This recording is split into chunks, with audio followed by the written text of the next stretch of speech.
waters are still, the shipyard almost silent. But a century ago, this grey Belfast quayside witnessed a legend in the making. This was the birthplace of the most famous ship the world has ever seen, Titanic.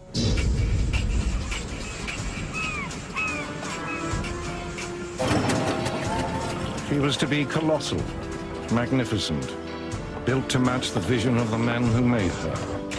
Men driven by boundless ambition. Yes, I am laying down a challenge. Perhaps the greatest in the history of shipbuilding. By a sense of foreboding. Surely the first rule of safety must be to think the unthinkable. And by absolute conviction. If there's a ship safer, we don't know of it. As far as I'm concerned, she is practically unsinkable.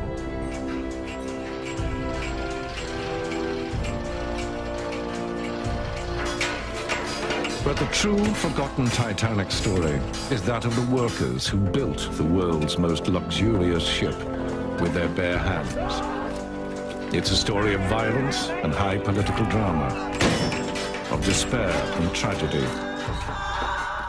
and of shame. Titanic, 5 years in the making, sank in less than 3 hours. 1,500 died. Among them, a handful of the shipyard men who brought her to life. This is the untold story of those men and their ship.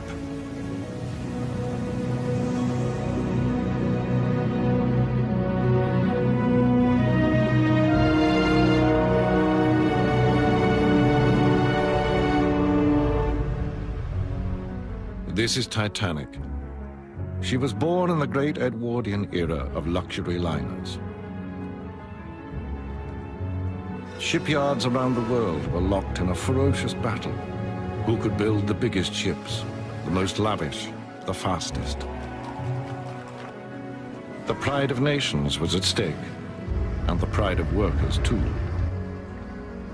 Every new ship carried an elite troubleshooting team to handle any problems.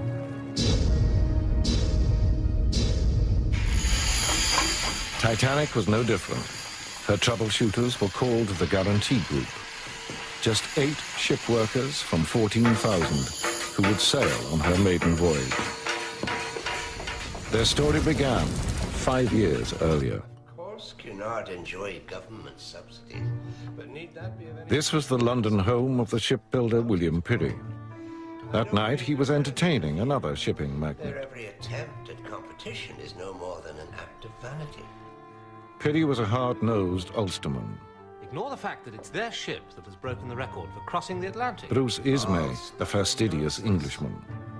As owner of the White Star shipping line, Ismay faced a challenge. His rivals, Cunard, were building new, fast liners. And as I've always said, Bruce, speed isn't everything. But surely you understand why White Star must respond. You really want to get caught up in some ridiculous competition with Cunard? I hadn't realized you were so concerned with prestige, Bruce. Without prestige, the White Star Line, and for that matter your shipyard too, William, has no future. Cunard's pursuit of speed is futile. The costs just don't add up. And if people want scale, we'll give them scale. You see her as big as the Mauretania? No, half as big again. The biggest ship the world has ever seen. You think it's achievable? I have the best marine engineers in the world. You know that. What about the accommodation? The most luxurious imaginable. And the price? Our usual terms. Cost plus 4%. That would still be astronomical. And to compete with Cunard, we'd need 2 ships. To trump them, you'd need 3.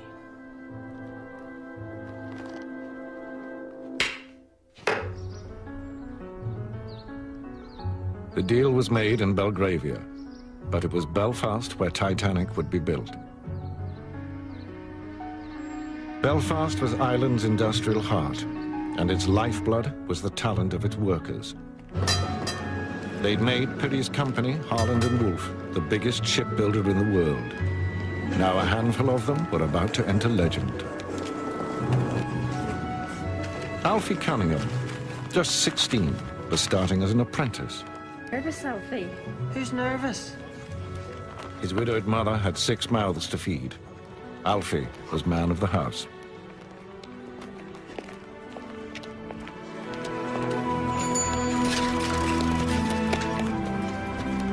Artie Frost, 33 years old, was moving up in the yard.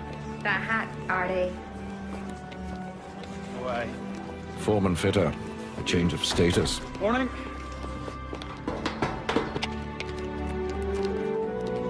See ya. Tommy Miller, age 25, was a ship's carpenter. I'll see you boys, all right? Show me your piece. You'd forget your head if it wasn't screwed on. Aye. The yard was a hard place. The 6-day week brought as little as £1 to take home. Late arrivals were locked out. Oh, sorry, lad.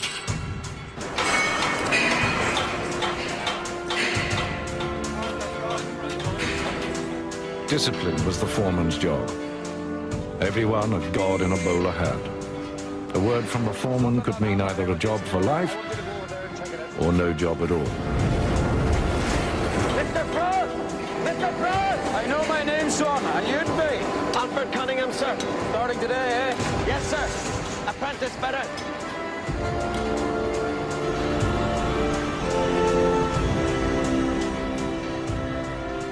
There were 14,000 workers in the yard, and Alfie Cunningham was bottom of the heap. Tell me what you know about a ship's engine, young man. Nothing, sir. Then you better waste no time in learning, son, or you'll be out in your ear. Artie Frost had started as an apprentice. He knew how the yard worked. His ability had brought steady progress. But to get the foreman's job, he'd had to wait until his father retired. At the top of the company, too, it was a family affair. That's a fact. Cunard have got ahead of us. We must show them we won't let them stay there. Well, I'm sure you'll relish the opportunity to do that, William. Peary's chief of design was his wife's brother, Alexander Carlyle. Chalk and a cheese. Tommy, Roderick, Alexander's put you in the picture. Indeed. It's tremendous news. Thomas Andrews was Peary's nephew. Many believed he was already being groomed to take over the company. An entire new class of liner. It's extraordinarily bold. Of course, it's only a starting Roderick point, Chisholm, gentlemen. chief I draftsman. told Ismay he could have them within 4 to 5 years. Really, William, we all know how much you like to throw down a challenge, but quite frankly, that is ridiculous. Why? These ships cannot simply be imagined into existence, William. Of course, Alexander. And yes, I am laying down a challenge. Perhaps the greatest in the history of shipbuilding. That's a challenge I know you'll want to take on. And with Tommy and Roderick to help, you can turn the vision into a reality. Peary's iron will ruled throughout the yard. Get up out of there, you! Turn on that metal, what are you Every up to? second of the shipbuilding day was his. Down the toes! Even the lavatories were known as the minutes because of the timekeeper at the door. 7 minutes per worker per day. That was the rule.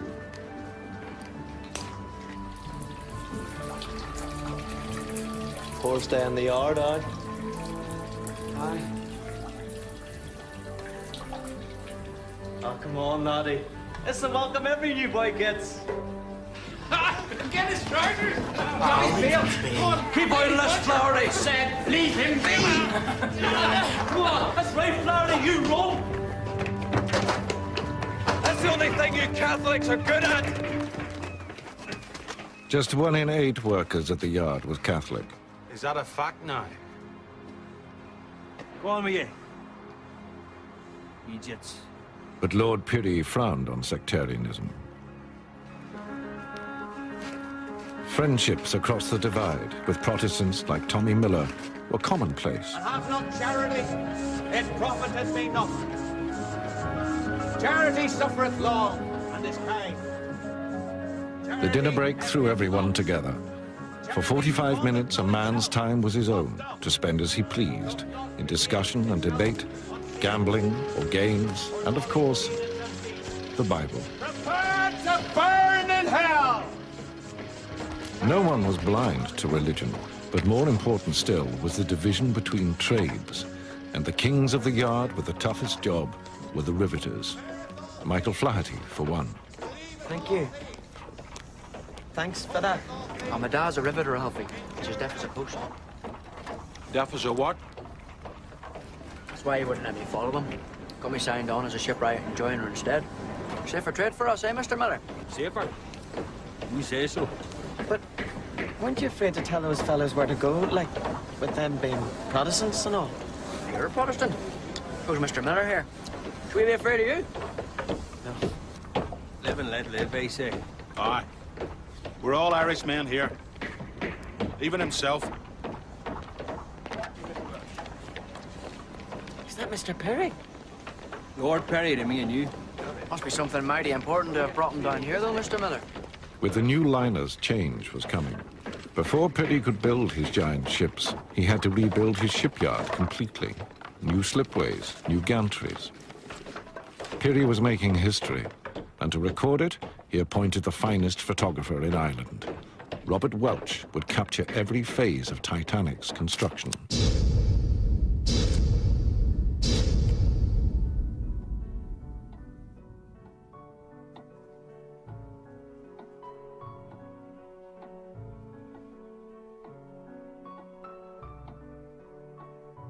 Titanic had begun with a gentleman's agreement. A year on, there was still nothing in writing. Everything depended on Bruce Ismay. Well, It's got 4 funnels. correct. But you said there'd only be 3 engines. William feels these ships will be more cost-effective with only 3. And of course, we all know that the more funnels a ship has, the keener the paying public are to travel on it. Cunard built the Mauretania and the Lusitania with 4. We didn't think you'd want your ships to have less. So 1 funnel is an ornament? Correct, sir. Well, I think she's magnificent. How soon can you start? We can commence work on ship 400 in a matter of months. 401 soon after. Well then, I'd better sign the contract. Of course.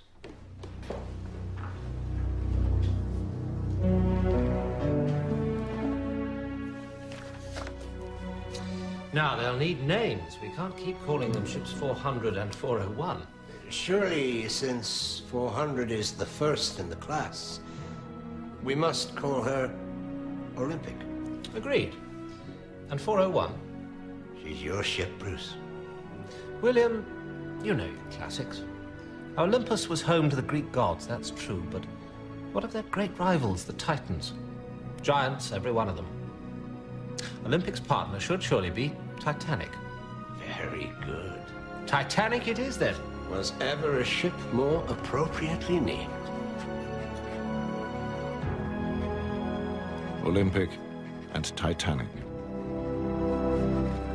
In Pirrie's eyes, these giant liners would usher in an age of boundless prosperity. What could possibly go wrong?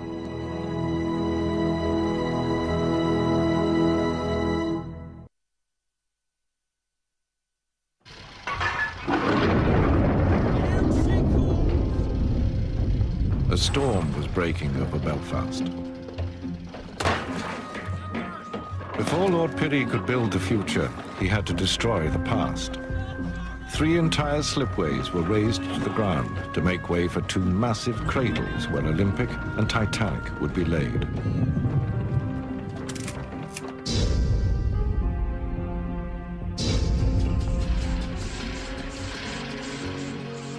Out of the chaos, Pirrie's vision began to take shape. These giant vessels would need mammoth construction gantries. A 6,000-ton steel skeleton, towering over 200 feet, taller than Westminster Abbey.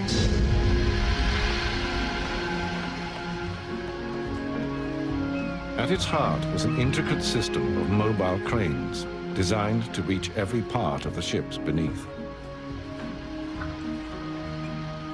Peary had promised the biggest ships the world had ever seen. It was for the design team to deliver them. They were led by Alexander Carlyle. But it was Peary whose word was final. For him, Olympic and Titanic would confirm Harland and Wolff as the world's greatest shipbuilder.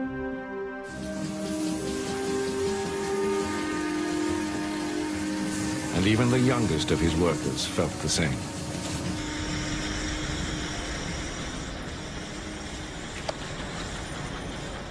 What's that face about? The Olympic. What about the Olympic? You know they're laying down our keel tomorrow. Aye. Our gang's only being sent to do the shore in on her. So what? Oh, come on, Alfie. She's gonna be famous all over the world. So's Titanic. And Mr. Frost says our crew's gonna be fitting Titanic's engines. Well, Olympic's gonna be built first. So what? She's the ship that matters. My arse. She is too. Olympic's gonna be the ship that everyone talks about.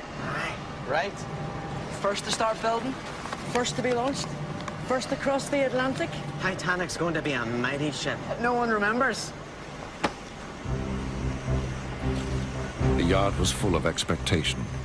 The new gantries waiting for the ships to rise within them, and a handful of workers hardly daring to dream they might yet sail on.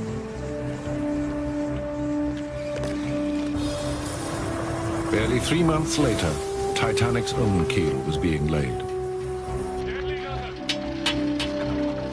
A gigantic steel spine to support her 880-foot length. The keel plate stood the height of a man, easily reached by the 7-ton riveting machines suspended from the gantry. The wooden blocks beneath were carefully angled, ready for the eventual launch.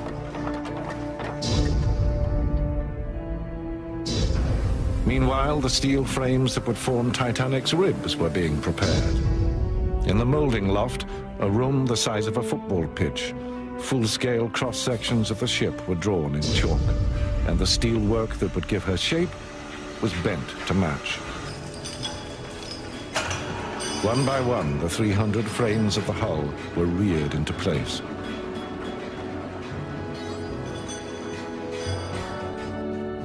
And Lord Peary's ambitions were also growing. Political ambitions. Peary had always been a unionist, happy with his place in the United Kingdom. Overnight, he turned to nationalism.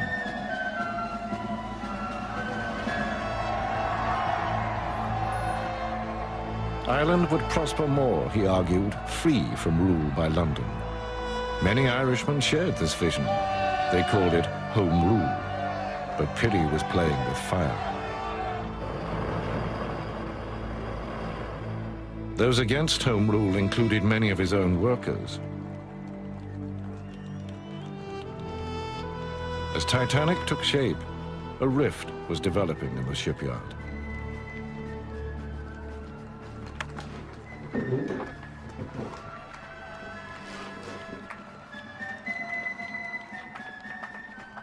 Is this what you call studying then, young man? Just taking a wee break, man. Some sight, though, isn't it? There's a lot of men I know down there from the yard. Look, there's Mr. Frost, my foreman. You best not let him see you taking time away from your studies, then. What with all the exams you've got to pass? Tommy Miller's family had dreams of their own. Where was the sail to when you built her, Daddy? America. Where's America? I'll show you, son. Here is Ireland. Here is Belfast. And here's America. A lot of people go there. A lot of Irishmen go there. Why? Apple pie. What?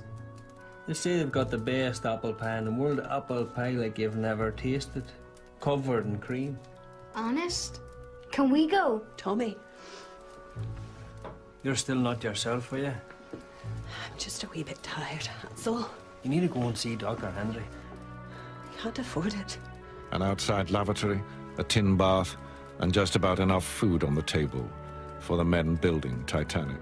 And for the most discerning of our first-class passengers, there will be a choice of 39 private suites, each one of which will comprise bedroom, bathroom, private sitting and dining rooms, all fitted out to the highest standards. Yes, gentlemen, splendid though these plans are, we had agreed to discuss less exotic subjects today. Now then, gentlemen, I propose we install 16 lifeboat stations, 4 lifeboats at each station, giving us up to a total of 64 lifeboats. Which would exceed Board of Trade regulations by some way. As Board of Trade regulations stand. But given the size of these ships, we must surely expect them to demand greater lifeboat accommodation. William?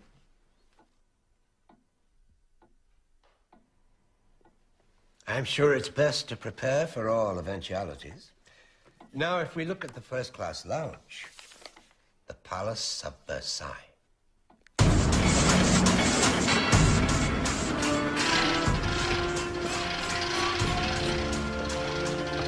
It had taken a year.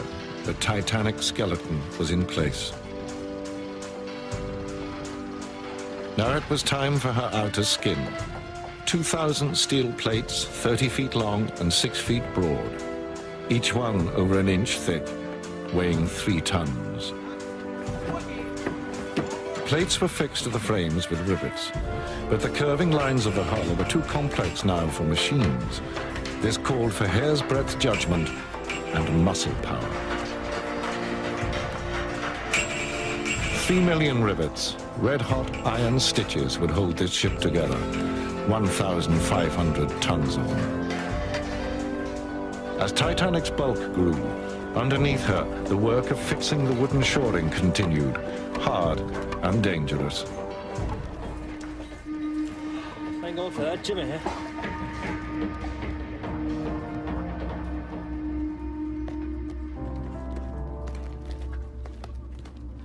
Beneath the activity, there was unease. The rift over Home Rule was growing. The fiercest opposition came from the Orange Order.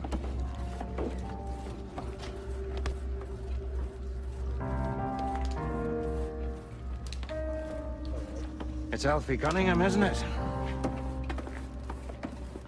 Aye. You ever thought of joining a lodge, son?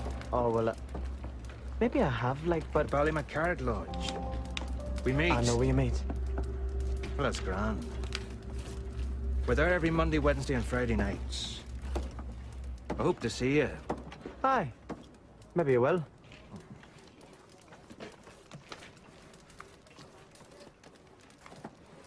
You wouldn't. Wouldn't what? Go to an Orange Lodge meeting? Who says? What an idiot you'd look in a sash and a bowler hat, banging a stupid great drum. Get lost, Flaherty, Come would on, you? can't you take a joke?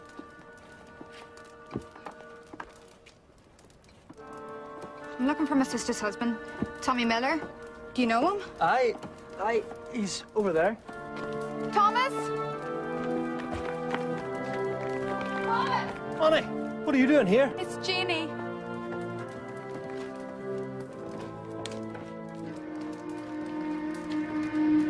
The tide in Tommy Miller's life was turning. I found her on the kitchen floor. Dr. Henry says it's rheumatic fever. Is it bad, Doctor? Before antibiotics, rheumatic fever was common. The result, almost certainly, would be heart disease.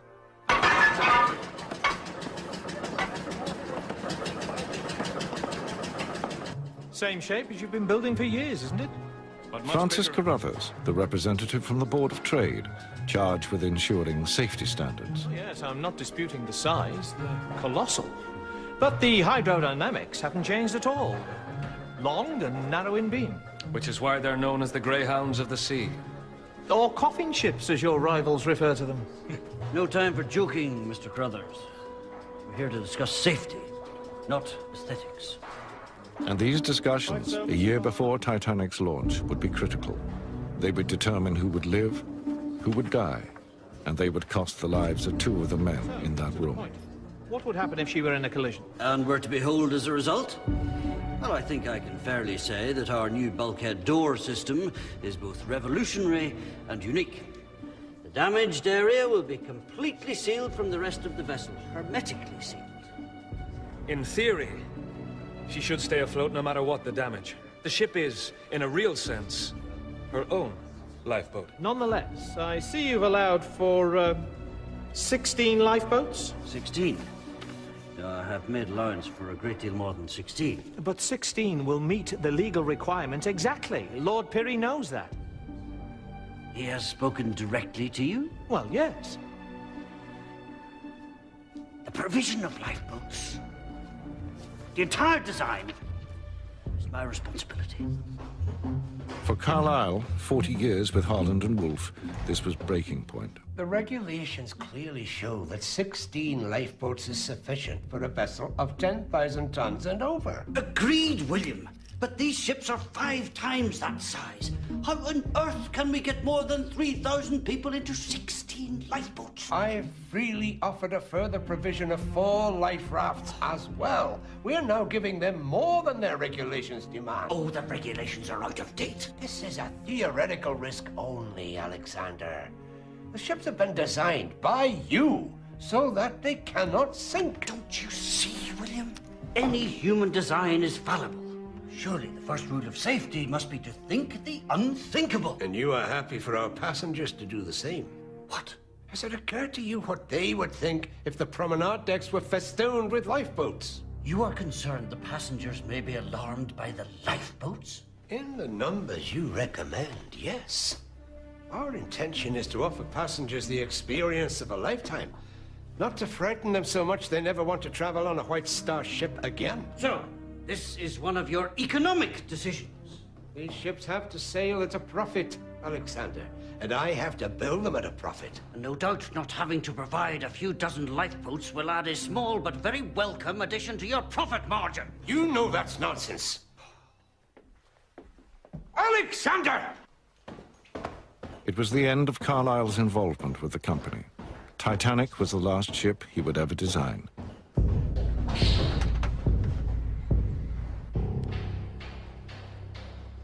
Titanic would need a new chief designer.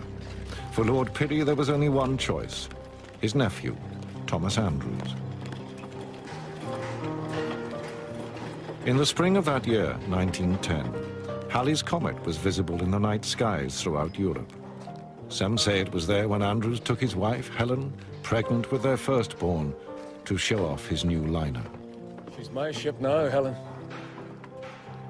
Titanic and Thomas Andrews would be inseparable to the very end.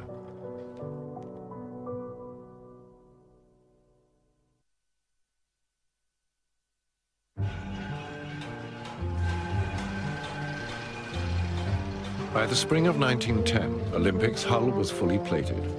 For the workers on Titanic, the challenge was to catch up. Working with hot metal, speed was everything. The riveters were paid on piece rate. The faster they worked, the more they earned. Danger was always close by.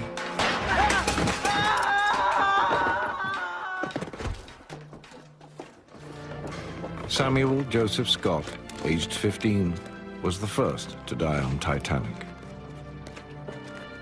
17 would lose their lives building these ships.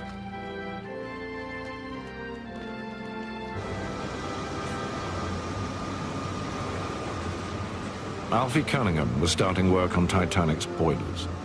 Theirs was the heartbeat that would pump 30,000 horsepower to the engines. 29 boilers, fed by 159 furnaces, burning over 600 tons of coal each day. The boilers dwarfed the men who built them, but Titanic was designed for efficiency. Excess steam would be diverted through a turbine to increase her power by more than half. And this is where all that energy would be driven, to the giant manganese bronze propellers.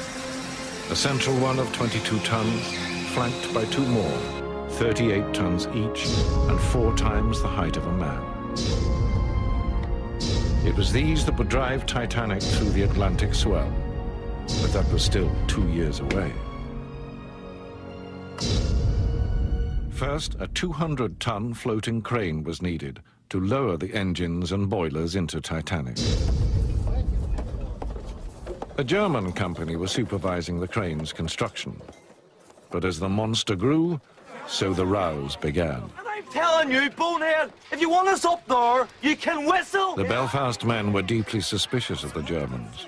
The lads reckon it's none too safe up there, and they might have a point. The way they see it, it's a German crane. Let them risk their own necks. See, a lot of the boys are convinced they're spies.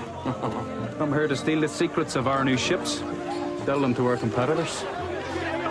No one was better equipped to tackle the problem than the chief draftsman, Roderick Chisholm. His way with words would eventually win him a place on Titanic. Roddy Chisholm had worked his way into management from the shop floor. He could get on with anyone. Better still, he spoke German. Je schneller der Kran steht, desto schneller werdet ihr alle wieder zu Hause. National pride was at stake. The Germans agreed to finish the crane themselves.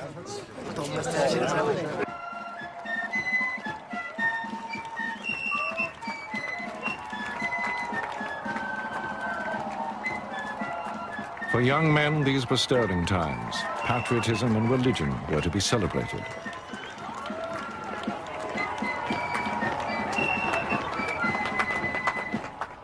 Alfie hadn't joined the Orange Order himself. He was too busy studying.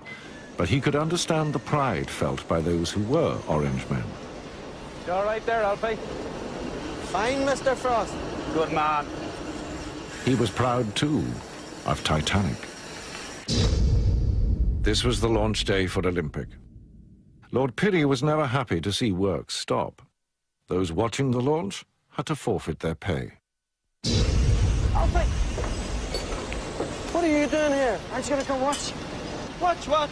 You know what? 5 minutes to go. Come on. You want me to lose half a day's wages just to watch that old tin tub splash into the lagoon? It's just my ship, Alfie. Aye. And I'm trying to build mine here, if you hadn't noticed. You're an idiot, Cunningham. So you are. With hard work, Alfie might yet get onto Titanic. But today it was Olympic in the limelight. Lord Pirrie had even had her painted white for the photographs. The giant floating crane was ready at last, but the German flag had been raised as a finishing touch. The Belfast men were not impressed. That flag is an insult to us all. Those Germans are looking to start trouble here. Meine Freunde, die Männer hier unten feiern eure unglaubliche Leistung. Euer Mut und euer Geschick sind uns allen ein Beispiel. Vielen Dank! You tell him to get that rag down, or we'll rip it down!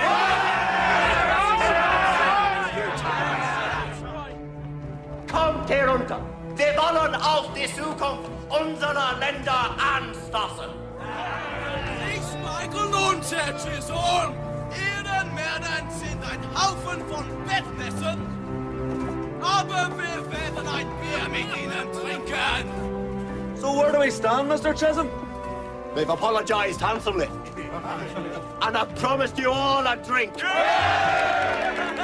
The Germans surrendered both the crane and their flag. They were even persuaded to hoist the Union Jack. Soon enough, these men really would be at war. But for now, peace.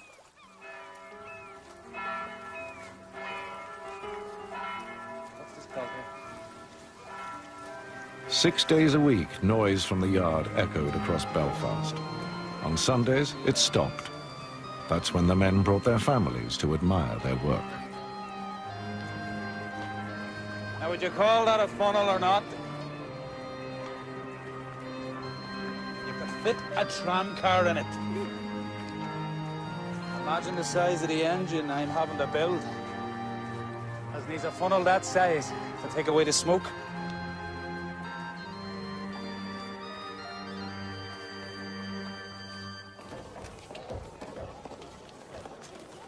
Now the stage was set for Titanic. It was launch day, and time for differences to be set aside. So what's going on? Ah, sure, they've only sent me over to help knock out the shores on Titanic. He's working on our ship. After all this time of saying she was second best. Aye, and I reckon he'll be permanent, son. Olympic seals off for sea trials this afternoon. So go on then. Get to work. Aye, but you be careful under there, son. That's no place for skylarking. Aye, of course I will. You right then, Michael? Where are you two off to? We're travelling first class, so we are. You what? We'll be going down the slip, Hunter. We'll have to help gather in the cable. That's not fair. No, it isn't, is it?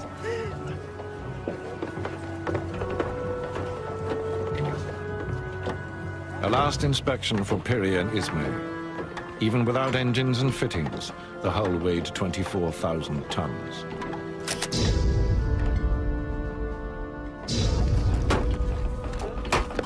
As the timber props were knocked away, her full weight settled onto the sliding way. On the launch platform, Captain Edward J. Smith, who would skipper both Olympic and Titanic. 10 minutes to the launch, and a red flag was hoisted to warn other river traffic to stand clear. Titanic now rested fully on the slipway, thickly coated with 20 tons of liquid soap and train oil.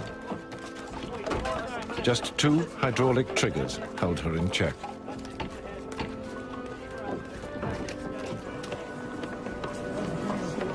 There would be no champagne, no ceremonial naming for Titanic.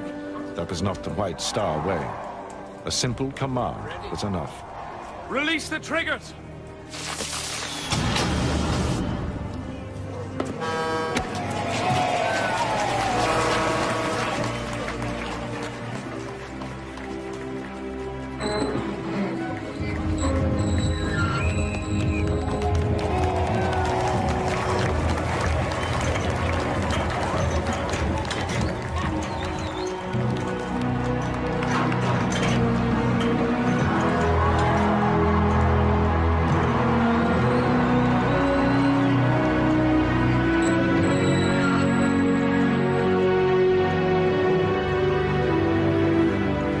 As she entered the water with scarcely a ripple, she was already traveling at 12 knots. Only the drag chains trailing behind, 160 tons of them, could draw her to a halt. It had taken just 62 seconds. Titanic was afloat.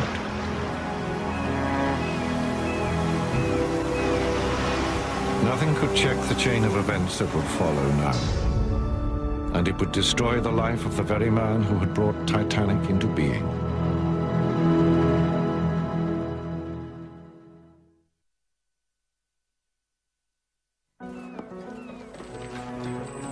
The slipways were empty for the first time in over 2 years.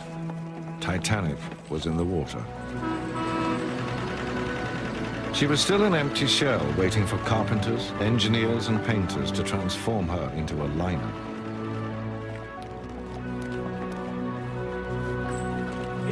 Meanwhile, her sister ship, Olympic, was on her maiden voyage. Thomas Andrews was anxious for news. At last. A wire from Olympic. Yes? From Mr. Ismay.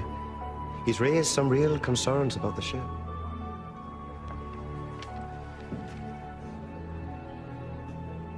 The springs and the mattresses are too soft, and there's a lack of cigarette holders in the WCs.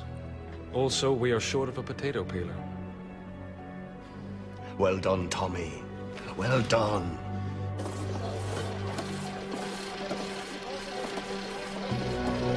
But even as Titanic's slipway was being cleared, there was another forewarning of tragedy to come.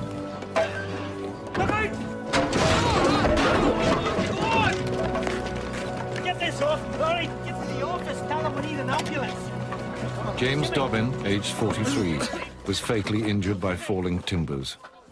He died the next day.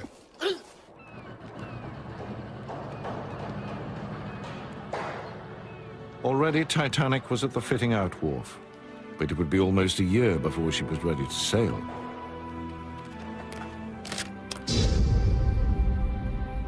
Funnels and boilers, decking and lighting, furnishings, fittings and paintings, all had to be put into place.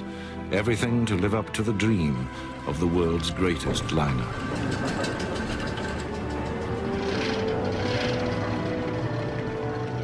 And in that year, the guarantee group would be chosen too. The 8 workers who'd earn themselves a trip on the maiden voyage. Many had scarcely left Belfast. America was beyond imagining.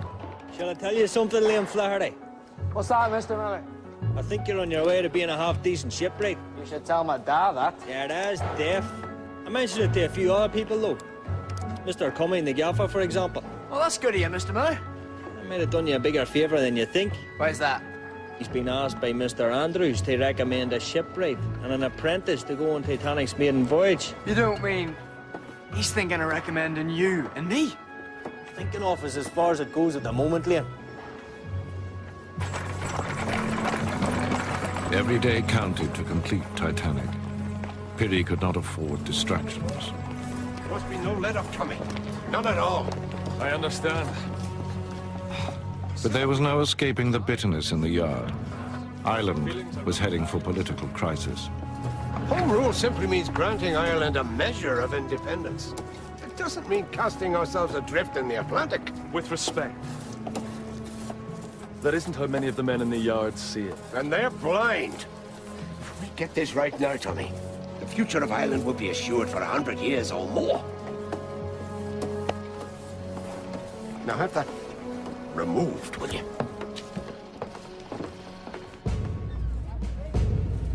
The time has come. Not just to stand up and proclaim our Lord. Most of Piri's workers were against Home Rule. Unionists were determined to resist Irish independence, by force if need be. Between duplicitous politicians in London and Pope-loving nationalists here in Ireland, we will resist their plans with every means at our disposal. There will be no surrender. There will be no compromise with our enemies. The workers of this shipyard will be at the vanguard. The talk was of treachery. Betrayal at first hand. And for Piri's workers, there was one man they could not forgive. William Piri! A man ready to deal with the devil! To sell his own soul if it suits him! There was poison in the air. Not succeed! They might be going to New York. New York? What are you talking about? Well, it's not definite, but Mr. Miller thinks you've a real chance of being asked. Get lost, Liam. Aye. So you get 100 yards from the Falls Road and you don't know where the hell you are. Did not take you to New York, son. New York. But she's not even your ship. Olympic's always been your ship. Yeah, well, Titanic's my ship now. Whatever happened to you, Alfie Cunningham? Mr. Gilzane. How long is it since you promised to come to one of our lodge meetings? Oh, well, I didn't exactly promise. It's just difficult. I've classes up at the Institute most nights. Well, study's a fine thing. But you should be studying the history of your own people, your own traditions. I'm sure you're right, Mr. Gilzane. And it's not just all talk these days, believe me. We're having drill most nights. Ready for all eventualities.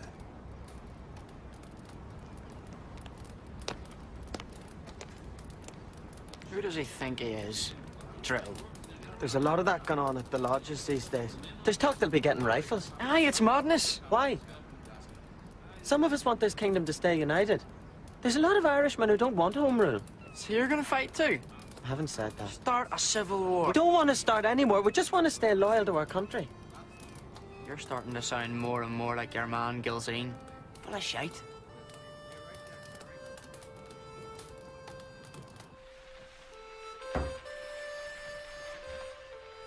So is this true?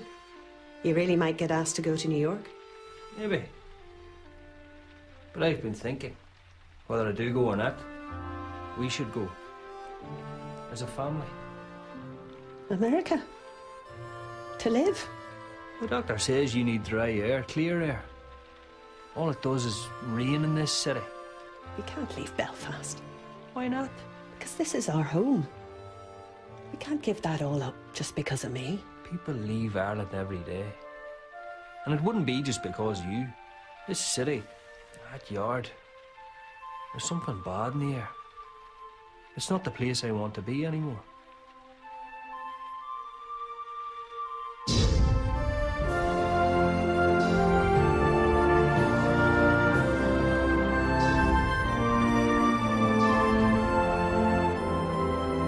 Only on Titanic now did the real world seem far away.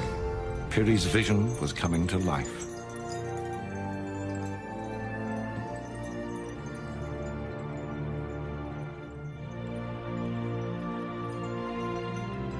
To those who'd built her, Titanic had turned into a ship of dreams. Would you look at her, Alfie? Titanic's magnificent. Did we really build all this?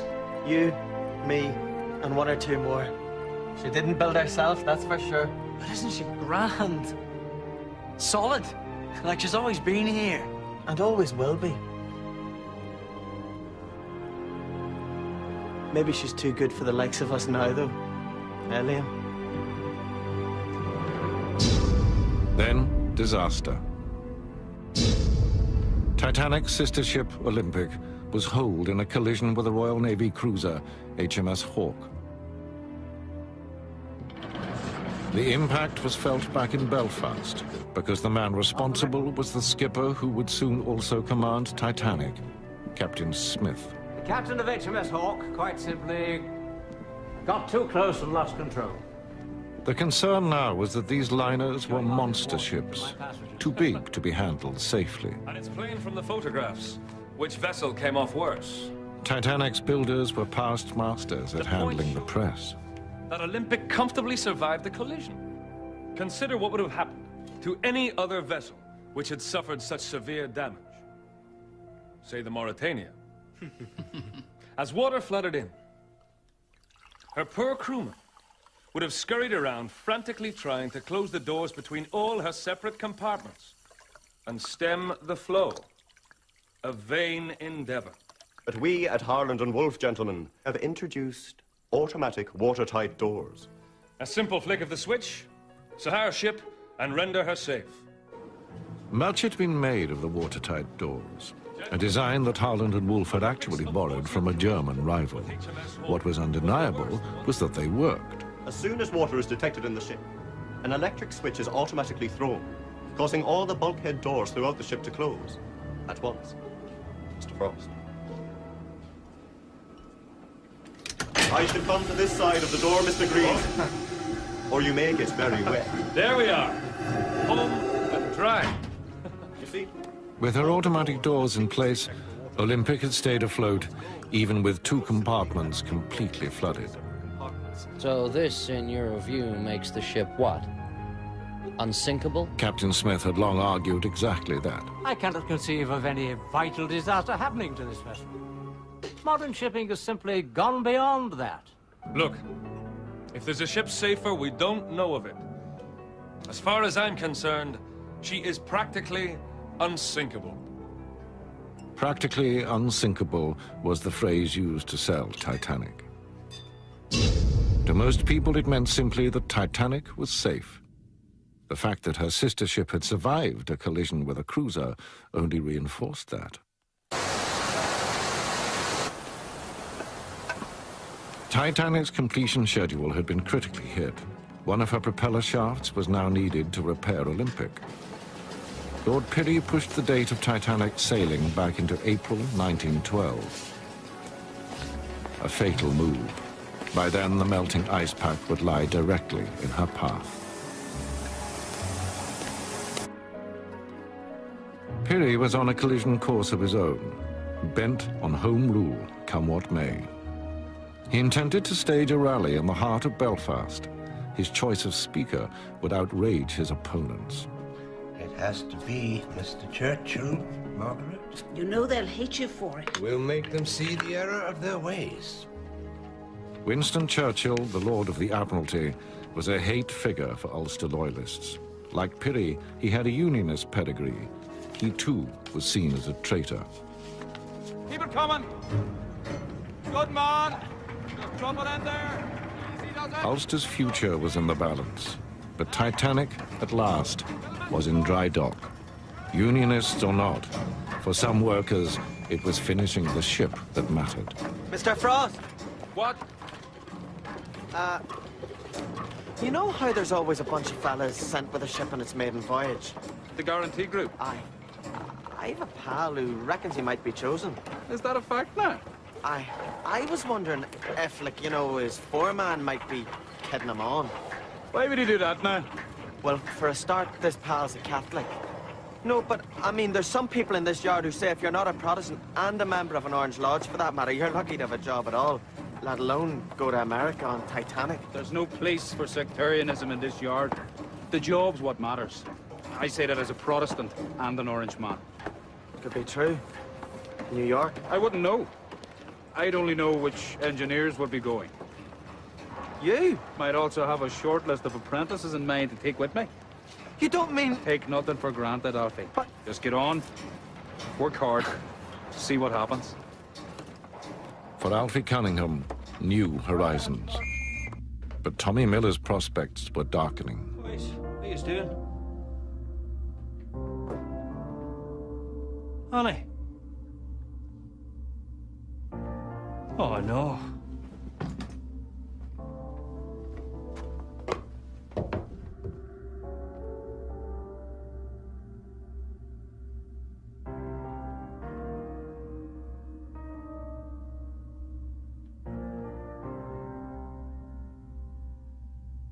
Jeannie Miller was just 32 when she died.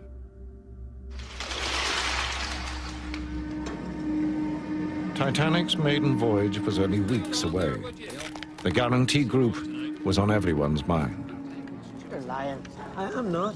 Maybe we'll both get to go to New York. Or maybe he's just stringing you along. Mr. Frost knows I'm good at my job. And you're a prod like he is. What's that got to do with it? Do your chances any harm, will it? What do you mean? Are you saying Mr. Frost's a bigot? Of course I'm not.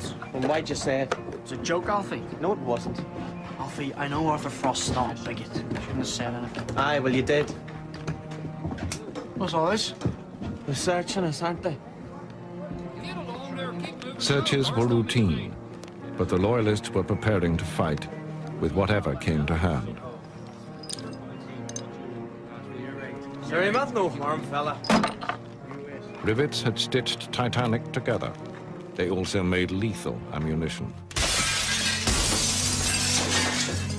As Pirrie prepared to welcome Churchill, the mood in Belfast was ugly. 10,000 troops had been drafted in. Margaret, if I thought it would come to this, I'm not sure that I'd have... Even the threat of violence is a disgrace, William. It's an attempt to stifle free speech. You'll not let them succeed.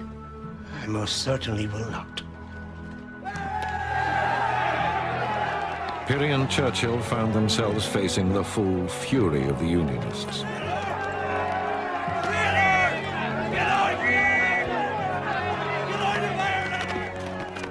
And rivets weren't their only weapons. There were guns on the streets.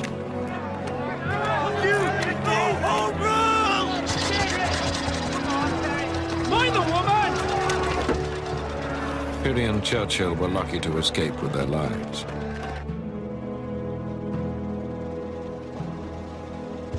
Pirrie had never been bettered in any confrontation, but that day changed everything.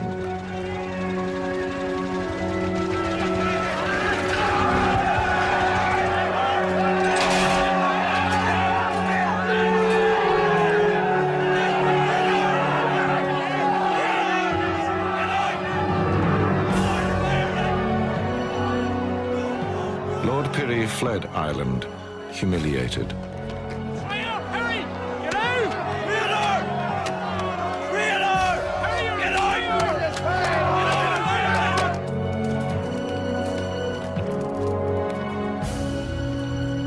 The man who had conceived Titanic, the greatest shipbuilder in the world, would never see her again.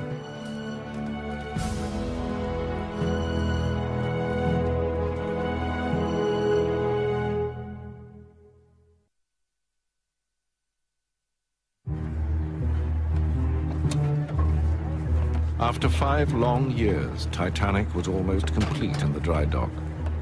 But with Lord Perry's departure, all order had gone. It was no longer safe if you didn't belong. Excuse me, what's wrong with you? Show some manners, will you? I don't take any lessons in manners from you, dirty little pig. Hey, get away. You two think you're safe, don't you? Well, not anymore. Perry ran away, in case you didn't hear. All Catholics run away in the end. Perry's not a Catholic. Why? He's a Catholic lover. Even worse. Come on, son. Leave it. You're better than this.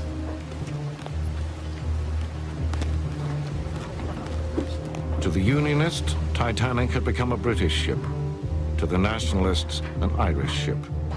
The world was shifting.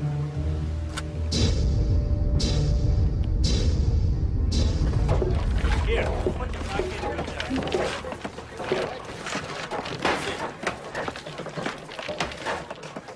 Mr. Miller, it was about the guarantee group. I still haven't heard anything. Oh, that's all right. Aye, but the thing is, if you're chosen, you'll not be going with me. What? You mean you've heard you're not going? No. I'm giving this job up. Why? This yard. Never did feel safe. But nowadays, I don't know. I get a bad feeling about the place. And I have 2 weans to look after. What with their mother gone? I've taken a job as a deckhand with a White Star Line. Oh, that's grand. But it'll take you away from home. Ah, my sister-in-law Annie will look after the boys. When I've saved enough, I'm going to bring them out to America. A new life. Oh. Good luck. Aye. Thanks.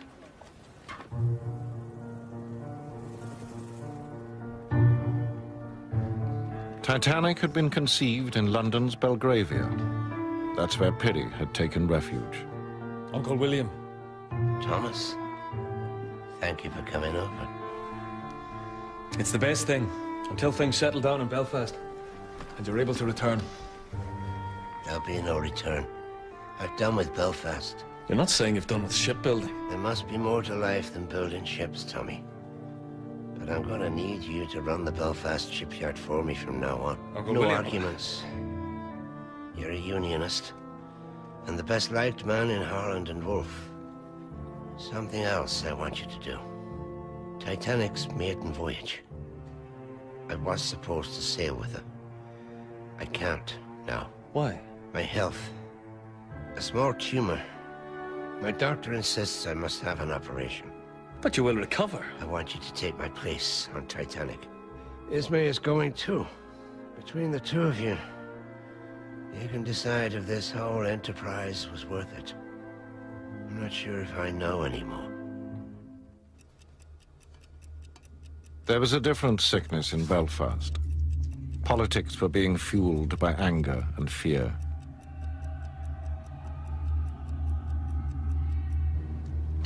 And in the shipyard, there were scores to be settled.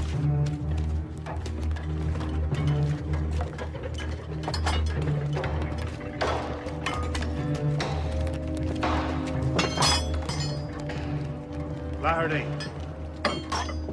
Flaherty. Lord Perry regrets to inform you that you're out of a job.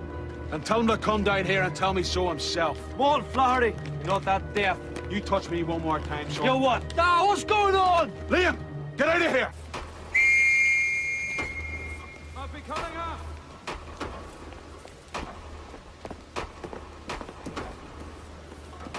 Some news for you. Titanic sails on April 1st. And we're on her. We're in the guarantee group. Go on, boy, just go! What are you doing? Your old man's just been sacked. We're after escorting him from the yard. April Fool's Day. Aye, but it's not a joke. And neither is this. Your pal Liam Flaherty's definitely going with us. Does he know? I doubt it. Where are you going, son?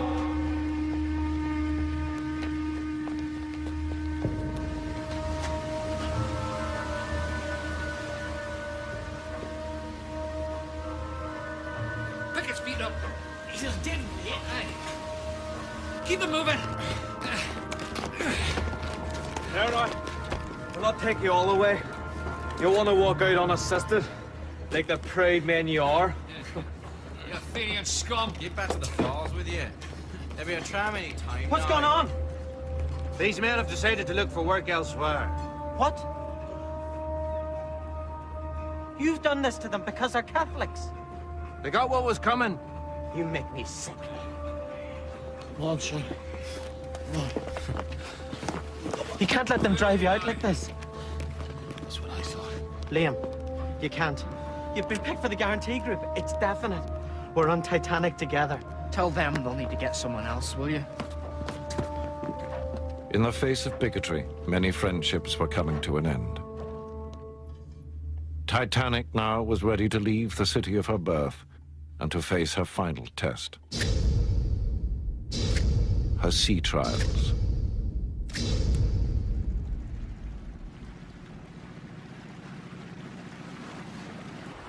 Signal tugs to releases.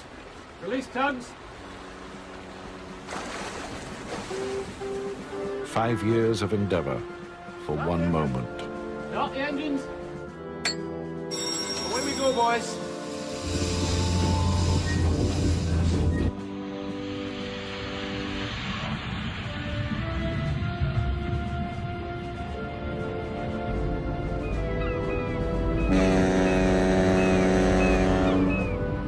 The steam from the boilers drove the main engines at a pressure of over 200 pounds per square inch.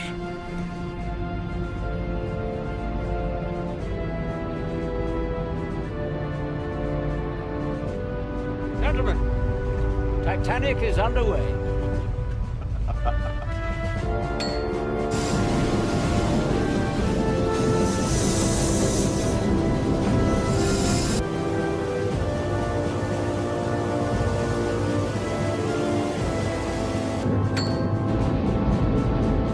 And with her turbine engaging the central propeller, she was brought up to cruising speed.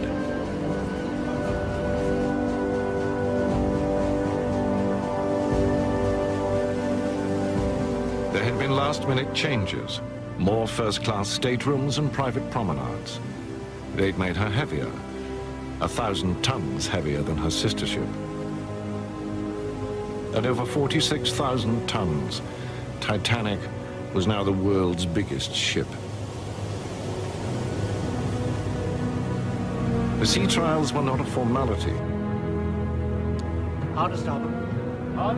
Francis Carruthers from the Board of Trade was on the bridge. In 3 years of construction, he'd inspected Titanic almost 2,000 times. I don't expect her to turn on a sixpence, Captain Smith. Just within reasonable limits. It was for him to sign her safety certificate.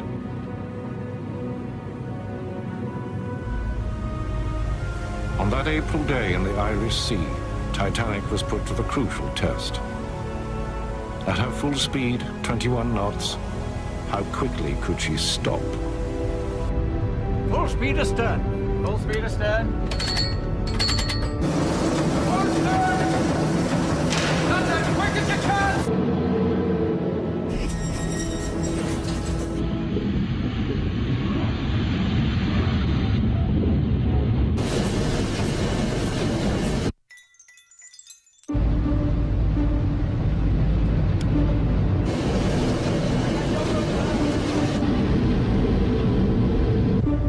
As the great ship slowed, the hopes of all who'd built her quickened.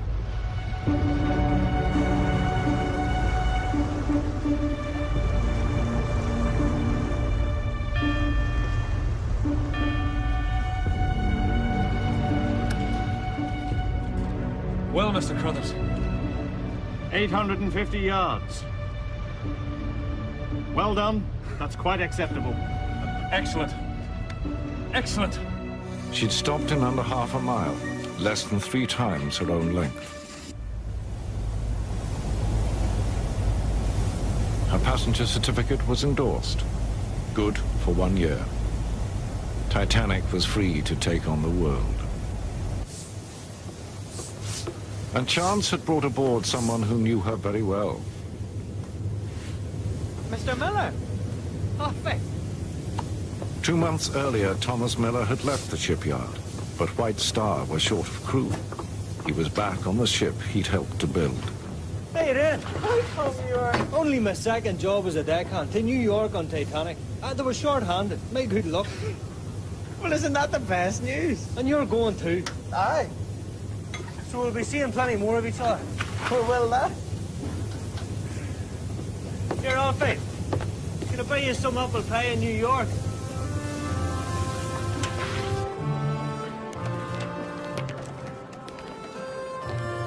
With the fading light, Titanic prepared to leave her birthplace for good. And Thomas Andrews gathered his prized guarantee group, the troubleshooting team for the maiden voyage. 8 trusted men, among them Roderick Chisholm, Artie Frost. Look after your mommy for me. Okay. Alfie Cunningham. That Tommy Miller was also there must have seemed a happy accident. They are, boys. A penny each. They're this year's. Don't spend them till I come back. We'll be even richer then. All right. Artie Frost, we know, was sure of promotion on his return. And Alfie's hard work had also paid off. The shipyard had named him Apprentice of the Year. His future was secure. Mr. Welch, goodbye. Good night and good luck. Every man boarded Titanic in hope and expectation. We'll see you in a couple of weeks.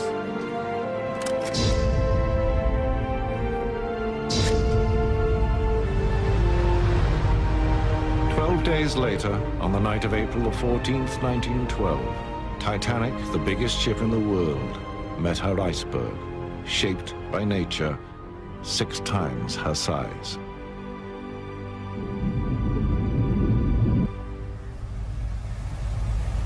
She carried over 2,200 passengers and crew, but lifeboats for only half that number.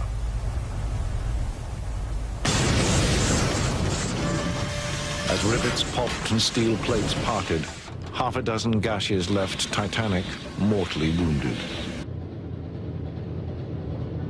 She had been designed to stay afloat with up to 4 compartments flooded. Under the iceberg's impact, 6 sprang open. 5 years in the making, Titanic sank in 2 hours and 40 minutes. Thomas Andrews is said to have helped many to escape. He was last seen alone in first class. Artie Frost was witnessed heading down into the engine room. The body of Roderick Chisholm, chief draftsman, was never recovered.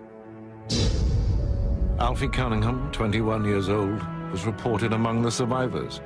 It was a case of mistaken identity. And Tommy Miller died alongside his former workmates. All of the guarantee group, the men who built Titanic, died on board their ship. 1,500 more people died with them.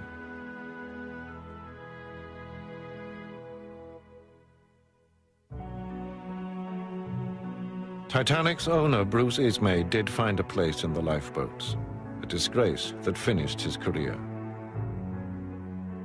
The Titanic inquiry cleared the shipbuilders of blame. But Lord Pirrie's health was broken. He died with his business almost bankrupt.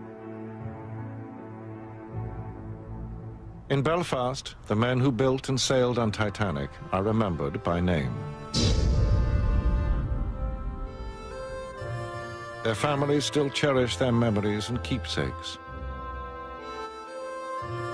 From Thomas Andrews, a telescope. From Roderick Chisholm, a book presented for Titanic's launch. From Artie Frost, his foreman's whistle and slide rule. And from Tommy Miller, the 2 pennies he gave his children. Don't spend them till I come back. We'll be even richer then.